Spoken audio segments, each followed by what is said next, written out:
Saúdo a todos na paz do Senhor Jesus. Irmãos, vamos para a gravação de mais um vídeo, né?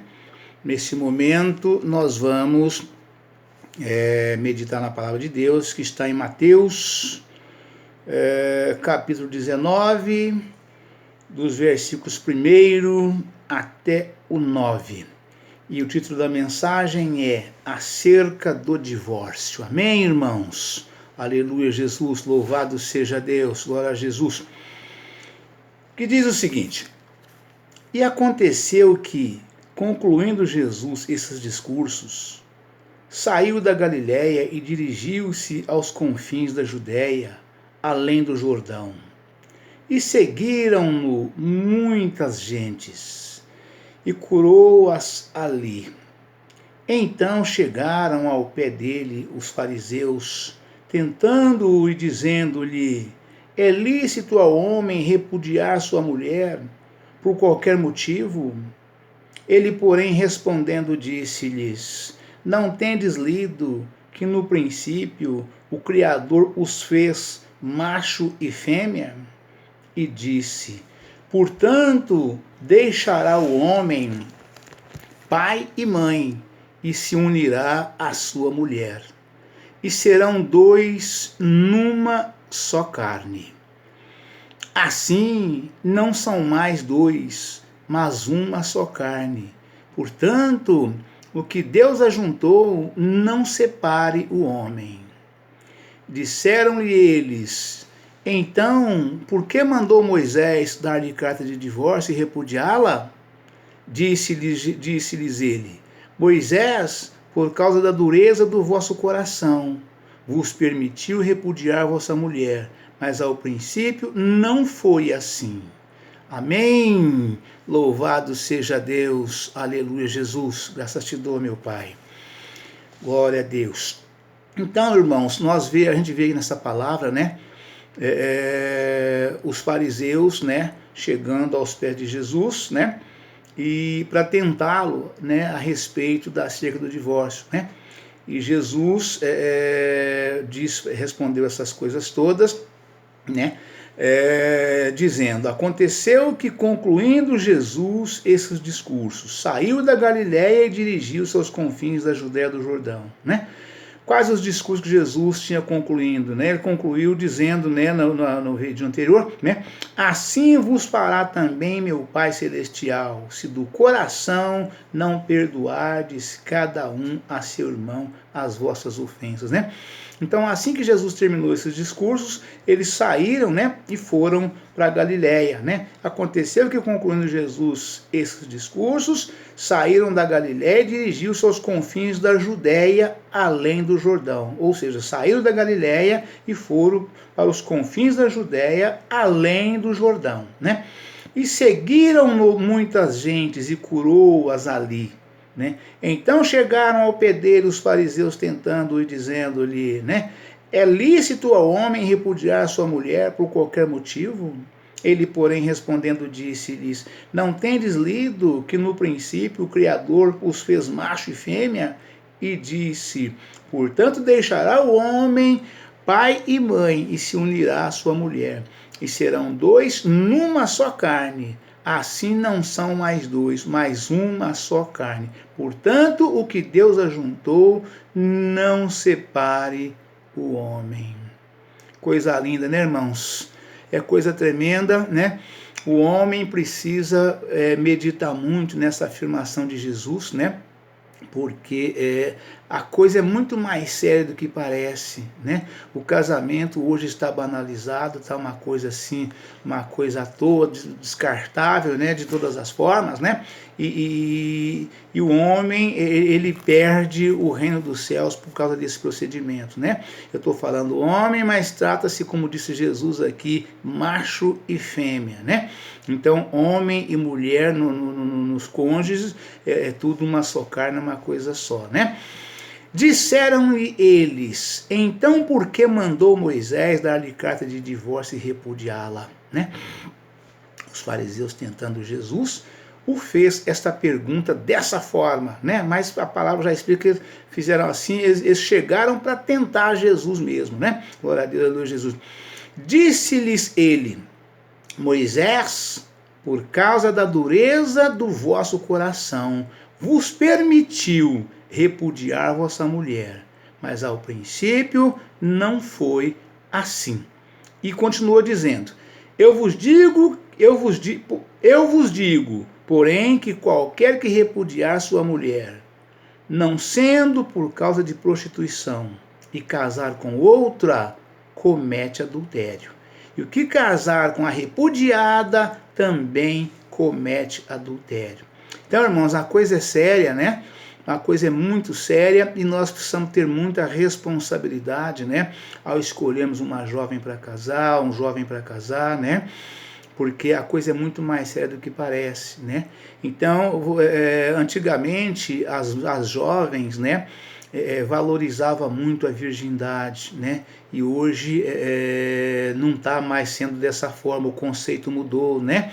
Então a coisa está bastante banalizada e aí vocês vão ver o desfecho dessa mensagem, por que Moisés permitiu, né, dar às mulheres carta de divórcio, né? Disse-lhes ele, Moisés, por causa da dureza do vosso coração, vos permitiu, né? Então não é que Moisés mandou, como disse os fariseus, Moisés não mandou coisa nenhuma, ele apenas permitiu, por causa da dureza dos vossos corações, né? Do vosso coração. Vos permitiu repudiar vossa mulher, mas ao princípio não foi assim, né? Então nós vamos aqui para as referências, irmão, onde eu posso ajudar os irmãos a ter um entendimento perfeito, né, ou o mais perfeito possível, né, da explanação dessa mensagem, que é muito séria, muito profunda. Muitas pessoas questionam, perguntam, quer saber, né? E a coisa está acontecendo, a roda está girando uma velocidade muito grande e está entrando todo mundo num emaranhado que jamais imaginou que estivesse entrando, né? Então aqui no verso Mateus 19:9, né? No versículo 9 está escrito o seguinte: a não ser por causa de prostituição, né? A vontade de Deus para o casamento é que ele seja vitalício, ou seja, que dure a vida inteira. Vitalício quer dizer que dure a vida inteira, né? A vontade de Deus para o casamento é que ele seja vitalício, isto é, que cada cônjuge seja único até que a morte o separe. E é engraçado, né, irmãos, a gente vê que nos casamentos, né, o juramento que o homem e a mulher, o noivo e a noiva fazem ali, o juramento é este, né, que a despeito de qualquer coisa, venha o que vier, estarão juntos até que a morte vos separe, né? E infelizmente houve uma estatística algum tempo atrás aí numa grande capital em que os casamentos, 84% dos casamentos acabavam, né, antes de completar 2 anos de casados, né? 84% acabava numa grande capital, aqui no Brasil, acabavam antes de completar 2 anos de existência daquele casamento, né? E Deus, a vontade de Deus é que seja vitalício, que dure para a vida inteira. Tanto é que juram, falam ali no cartório, né? E também na igreja, né? Quem está fazendo o casamento fala e a pessoa repete junto com a mão sobre a Bíblia, né? Que estarão na morte ou na doença, estarão até que a morte os separe, né? Mas tem gente separando já na semana seguinte, no mês seguinte, tem negócio, infelizmente as pessoas está faltando muita consciência, muita responsabilidade em relação ao casamento, né? Glória a Deus, aleluia, Jesus. E segue dizendo, então essa reverência que Deus gostaria, o desejo de Deus é que fique até que a morte vos separe, está nos versos 5 e 6, né? Marcos capítulo 10, versículos 7 ao 9. Gênesis capítulo 2, versículos 24, nota, né? Glória a Deus, aleluia, Jesus. Malaquias, capítulo 2, versículo 14, também nota. Neste particular, Jesus cita uma exceção, a saber, a prostituição. Né? Jesus citou uma exceção para que realmente seja permitido no caso de prostituição. O divórcio, a separação, não o novo casamento, apenas o divórcio e a separação. Amém? Glória a Deus, aleluia. Neste particular, Jesus cita uma exceção, a saber, a prostituição. Né? No grego, porneia. Né? Palavra esta que no original inclui o adultério ou qualquer outro tipo de imoralidade sexual. Nos versos 5, 32. 19, Mateus 5, 32 e 19, 9. Né? O divórcio, portanto, deve ser permitido em caso de imoralidade sexual, quando o cônjuge ofendido se recusar a perdoar. Ou seja, é permitido separar o casal no caso de imoralidade sexual, é permitido, se caso o cônjuge ofendido não perdoe, né? Mas Deus pede e quer que a pessoa perdoe aquela pessoa que errou, né?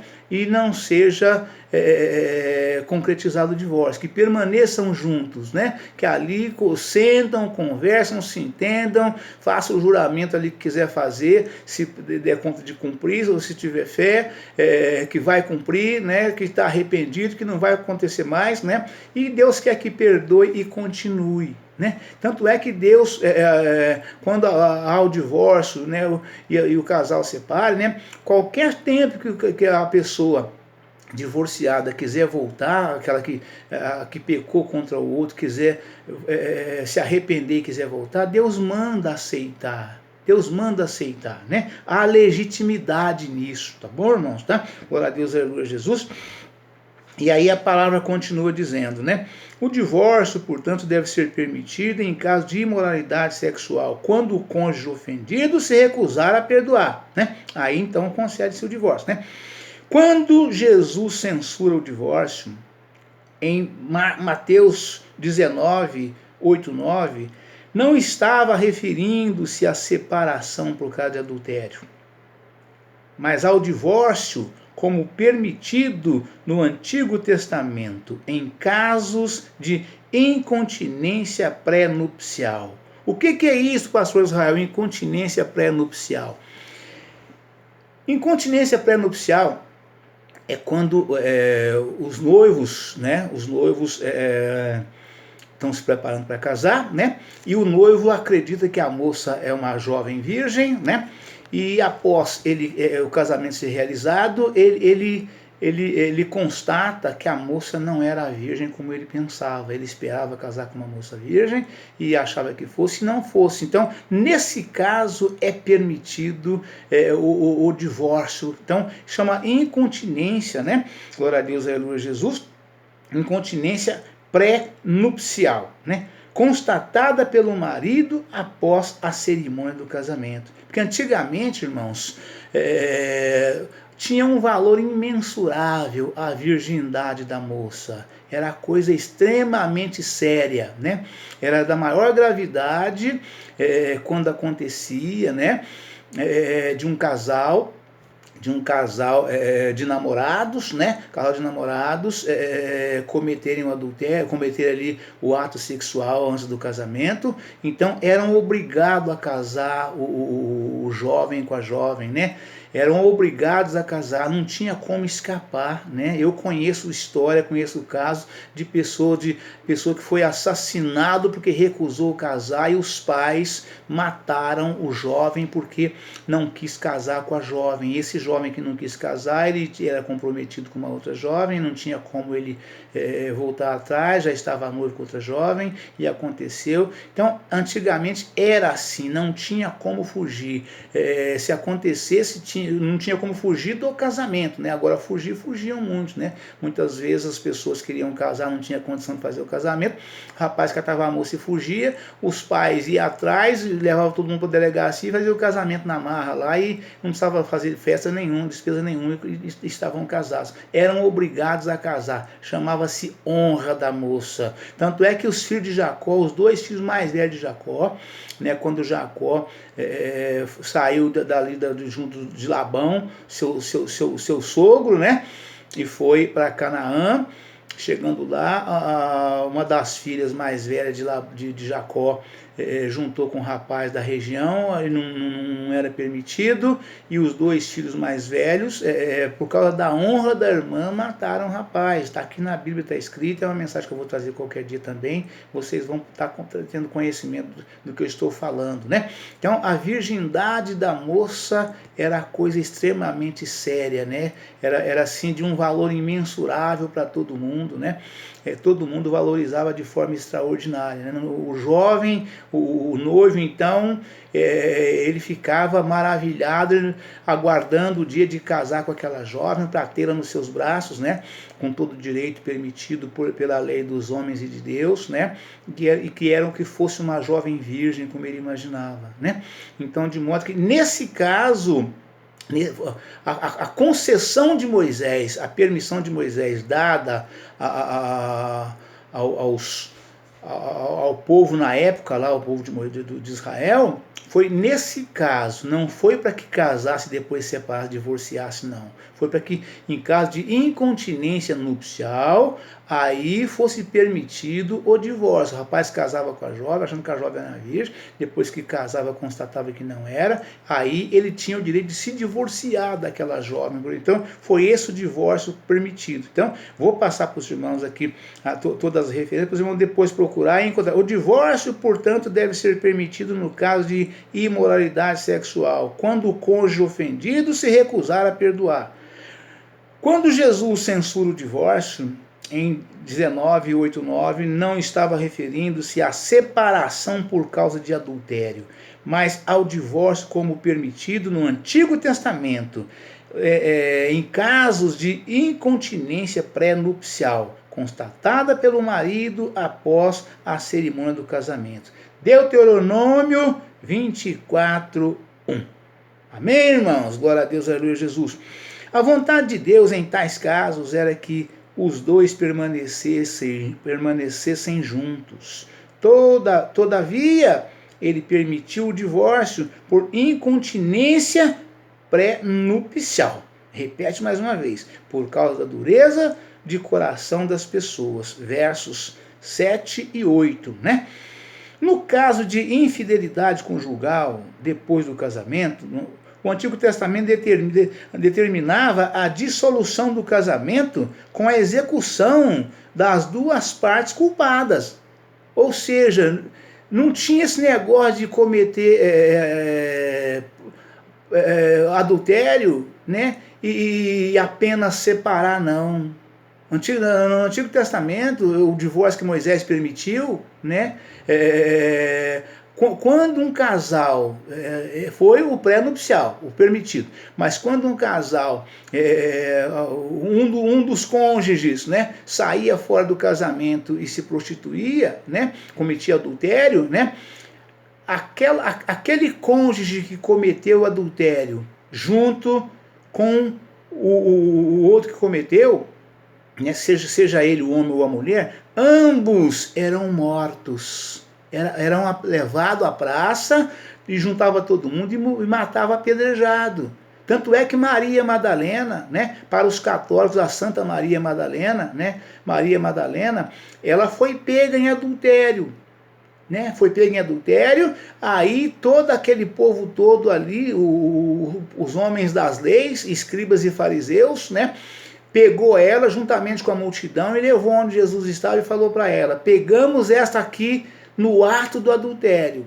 Né? Que tu dizes? Né? Eles queriam apedrejá-lo, mas temeu fazer isso, e depois Jesus censurado de forma com veemência, de forma que ele estivesse tendo a culpa ampla, geral e restrita por causa do ato cometido, e também para tentar Jesus, porque eles queriam que Jesus concordasse com o apedrejamento de Maria Madalena.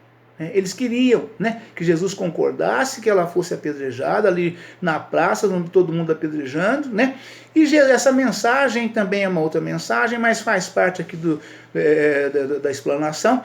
Quando eles chegaram perto de Jesus com Maria Madalena para poder apedrejá-lo, né? Porque a lei era esta: qualquer pessoa que era pega em adultério, não tinha divórcio, não tinha desquite, era execução de ambos que cometeu adultério, seja a mulher do fulano com o marido da Bertana, que seja lá quem fosse, né? Era o casal, ambos eram executados ali em praça pública pela multidão, eram apedrejados de forma com veemência. Não tinha esse negócio de desquitar, divorciar, vai casar com outro. Não era. Isso não foi permitido dessa forma.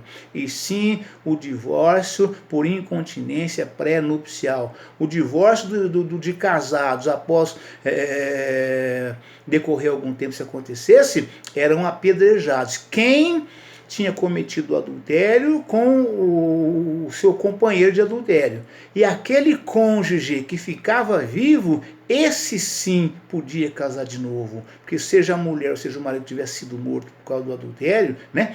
Então, ele ficava livre para casar de novo, ou ela ficava livre para casar de novo. Mas porque o cônjuge tinha falecido, tinha morrido no apedrejamento, na execução da pena, né? Glória a Deus, aleluia, Jesus, né? No caso de infidelidade conjugal, depois do casamento, veja com clareza, irmãos, no caso de infidelidade conjugal, depois do casamento, o Antigo Testamento determinava a dissolução do casamento com a execução das duas partes culpadas. Está essa referência, os irmãos vai lá e confira, tá bom, irmãos? Tá? Está em Levítico, capítulo 20, versículo 10. Também em Êxodo, capítulo 20, versículo 14. Também em Deuteronômio, capítulo 22, versículo 22. Isto, evidentemente, deixaria o cônjuge inocente livre para casar de novo. Romanos, capítulo 7, versículo 2. 1 Coríntios, capítulo 7, versículo 39. Amém, irmãos? Nós voltaremos amanhã, ainda dando sequência nesse assunto, com uma nova mensagem, mas na sequência, tá bom, irmão? Um novo vídeo, melhor dizendo, né? A mensagem é segmento dessa daqui mesmo, mas com um novo vídeo, porque o assunto rende e como rende, tá bom, irmãos? E eu quero que os irmãos tenham um perfeito entendimento sobre esse assunto, que tenham clareza total, ampla, geral e restrita em nome do Senhor Jesus. Amém? Deus abençoe, um forte abraço a todos e ficam na paz do Senhor Jesus. E amanhã estaremos de volta com um novo vídeo em nome do Senhor Jesus. Amém?